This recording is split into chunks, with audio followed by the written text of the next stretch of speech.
Bismillahirrahmanirrahim. Assalamu alaikum friends. Welcome back to the latest transfer news that we have for you guys. And we are back for the afternoon session. Now, I waited for the morning one due to the fact that there was some news coming in. So I thought maybe to come on in the afternoon. So we have lots of news. And I want to start with Barcelona. Now, Barcelona, as you know, that they're in the center of every transfer news which has been coming in regarding outgoings as well as the incomings.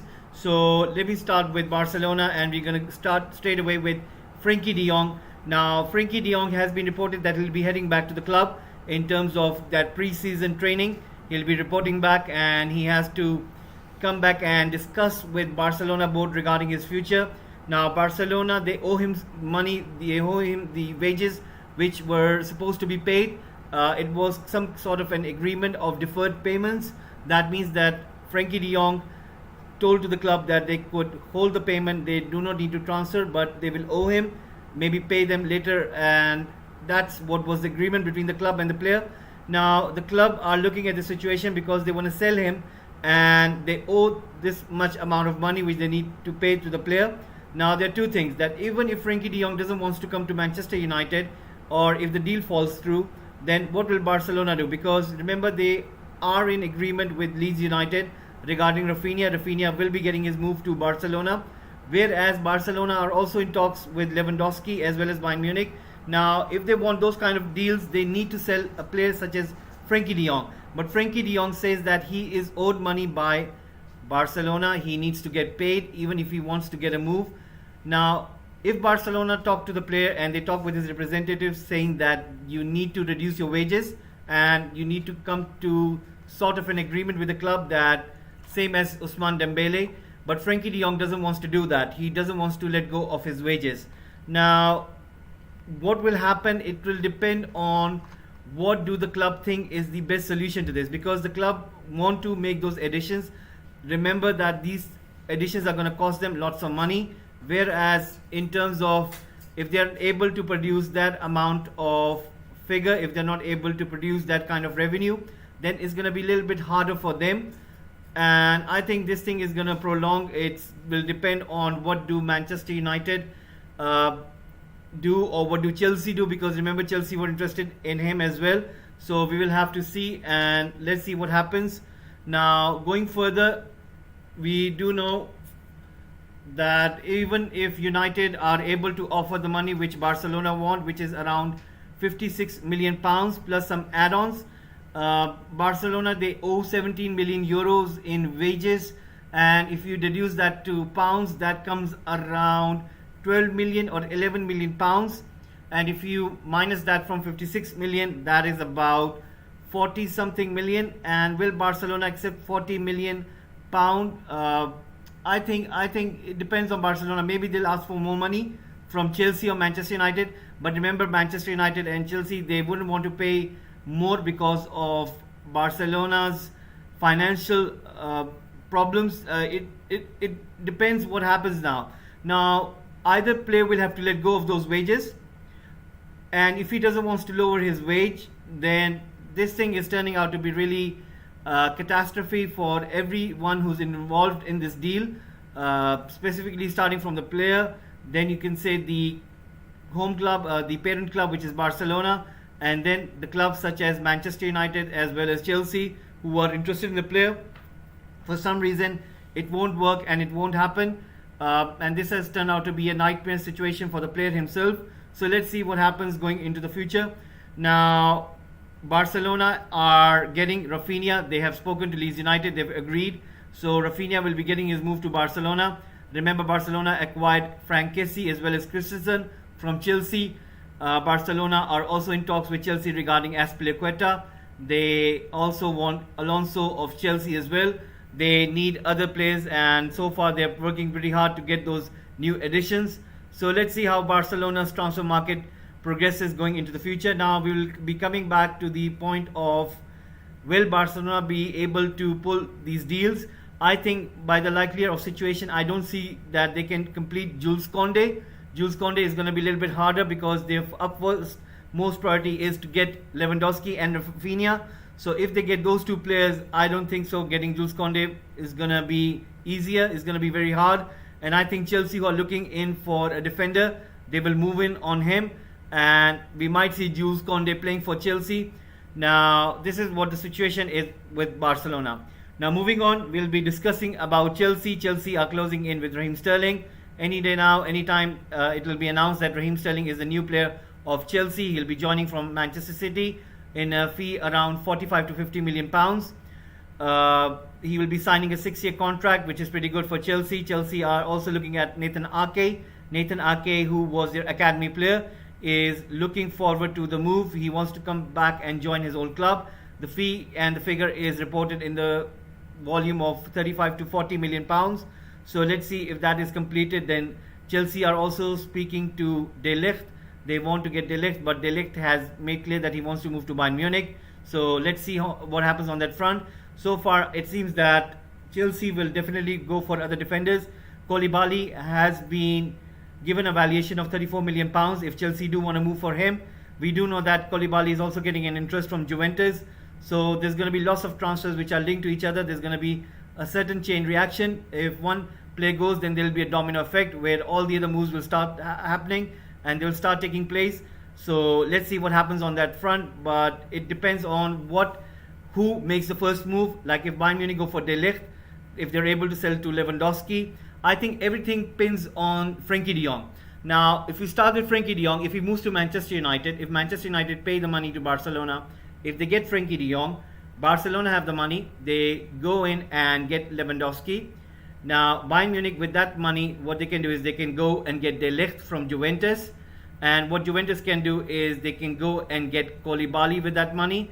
So these kind of moves, we will see them happening, but it depends on who makes the first move and what other clubs want who are in this cycle of transfers. So that is what's going to happen, and I'm sure that it's just all about which club accepts the first. I think Barcelona financial crisis has linked everyone into this trouble. So let's see what happens going further.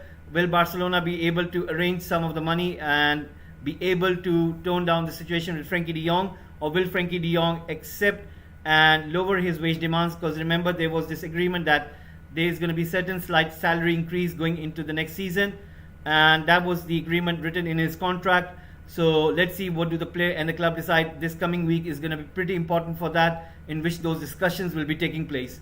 Now, we'll be going forward with regarding Arsenal. It has been reported that Arsenal have been linked to Paqueta of Lyon. They are also linked to Tielemans.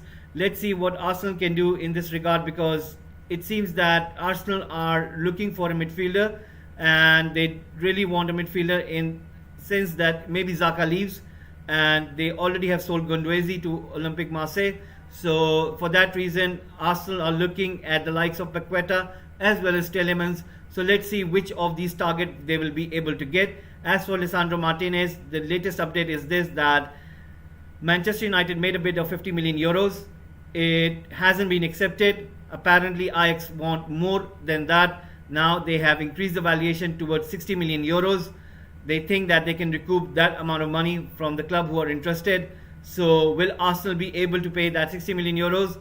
Don't think so. It's going to be a little bit hard. So far they have been spending lots of money on many players such as Gabriel Jesus, Vieira, Marquinhos. The question stands over here is this, that if Arsenal have spent more than 80 million pounds, are they willing to spend around 40 to 50 million pounds on a defender, which will take their total spend around 120 plus million pounds.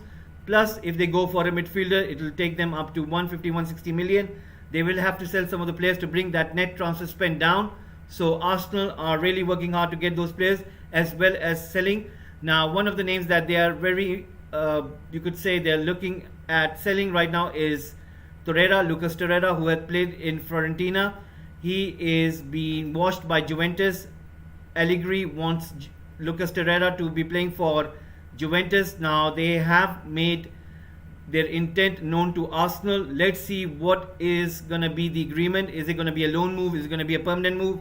Let's see what happens between two of these clubs, between Juventus and Arsenal, regarding Lucas Torreira. Now, if the club do agree a fee with Arsenal, Arsenal are going to use that money to spend that amount in looking for that midfielder, which could be Tielemans or Paqueta. Now, Juventus have already signed Paul Pogba. He signed a new contract which is going to pay him 8 million pounds. And now the question is, Paul Pogba is going to be signing for free. So Juventus haven't spent any money on there. They are also looking at Angel Di Maria. They have signed him as well. So Juventus are a little bit cautious in this transfer market. They don't want to pay over the odds for some players. And that is why they're looking at Koulibaly. But first they would want to sell Ligt to either Bayern Munich or Chelsea or maybe some other club. But if they're able to sell Ligt, then they will have some money to which they will go back into the market, and they might go for Koulibaly. But they will have to beware of Chelsea, who themselves are hunting for a central defender. Now, coming back to Manchester United had a press conference today in which Erik ten Hag has reported that there is no chance that Cristiano Ronaldo will be leaving. He'll be staying in the club. He'll be playing this season with United. He hasn't discussed this with Real Madrid. He hasn't discussed this with Erik ten Hag said that he had discussed with Cristiano Ronaldo earlier, but he didn't have any other meeting a little bit later because he thinks that Cristiano Ronaldo would be part of his plans. They haven't thought about any other striker. So that means if it was the case that Cristiano Ronaldo wanted to leave, then they would have gone in for a striker. But no plans show that Manchester United are looking for a striker at this moment. So that means Dybala could be ruled out. But if Cristiano Ronaldo would want to force his move, we might see United maybe linked with a striker a little bit later in the transfer window. They have been linked with Brobbey, who is a target for Ajax themselves. And it has been said that Ajax are going to charge premium for any player which United want or Erik ten Hag would want. As for Antony, the reports have come in saying that Ajax might be willing to make a compromise on 65 million euros. So the fee which was reported 80 million euros, Ajax could be settled at 65 million euros. Now let's see if Manchester United would be willing to pay that 65 million euros for the player so that they can present him to Erik ten Hag. As regarding Eriksen, it's almost nearing to the completion where he will sign the contract and join Manchester United squad in the pre-season tour. So we will have to be patient enough to see what happens in regards to Eriksen and Manchester United. Now, folks, this is the transfer news we have so far, and hopefully there will be more development coming in the evening session. And I wanted to report about Manchester City. So far, Manchester City, they are looking at this Raheem Sterling deal. They want to make some money out of this, and then they will also look at Nathan Ake. Once they do that, then they will go into the transfer market. They want Cucurella, and they also want a centre back in the name of Gvardiol. Now Gvardiol, who plays for RB Leipzig, he is a really important centre back. He was also a target for Antonio Conte. Now once Manchester City do receive this amount of transfer incoming, like when you make those sales, you get to make some of the money, and then you go back into the market and reinvest that money back into the squad. So right now Manchester City are looking at renewing the contracts of Rodri. They're looking at Riyad Mahrez. So they're looking at Phil Foden as well. Now if they get these contracts done, if they renew those contracts, they will recoup at least 80 to 90 million pounds. Of that 80-90 million pounds, they're going to reinvest in the likes of Cucurella as well as Gvardiol. So overall, Manchester City are looking pretty much good in terms of acquisition. They are turning out to be real good force. As for Liverpool, we have some news for Liverpool in terms of outgoing. They have sold Nico Williams for 17 million pounds, and they also have some sort of agreement in regards to have sell-on clause, which is 15%, and there is also sale made by Barcelona as well, which was Trincao. They have sold Trincao to Sporting. Now Trincao would be moving on for 10 million euros, but Barcelona are going to hold a buy-back clause for next 3 years. So in case they think that Trincao is getting better, they will get him back for that buy-back clause. So that is what the latest we have in regards to all of these clubs. So Liverpool have been linked with Jude Bellingham, to which Jurgen Klopp has said this season is going to be impossible because so far they haven't got any space in the midfield.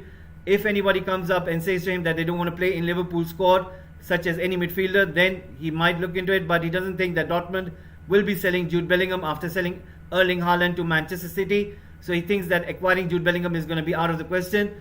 But again, we do not know what will Jude Bellingham decide. Remember, Real Madrid are interested in him. So far, it won't be Liverpool. There will be other clubs as well. Might be Manchester City, maybe Manchester United. So we will see what happens in the future regarding Jude Bellingham. So guys, this is the news update that we have for this afternoon. Hopefully you guys will be tuning in for the evening one, and we will have many other news which will be coming up again. There will be many developments taking place, so hopefully you guys will be tuning in then. I want to thank you very much and appreciate what you guys have done so far. Please do subscribe to the channel, press that like button, and if you have any questions, please do put in the comment section, or you can ask me in the chat section over here. So hopefully we'll be seeing you in the evening transfer session. Thank you very much for watching and hope to see you soon. Thank you very much.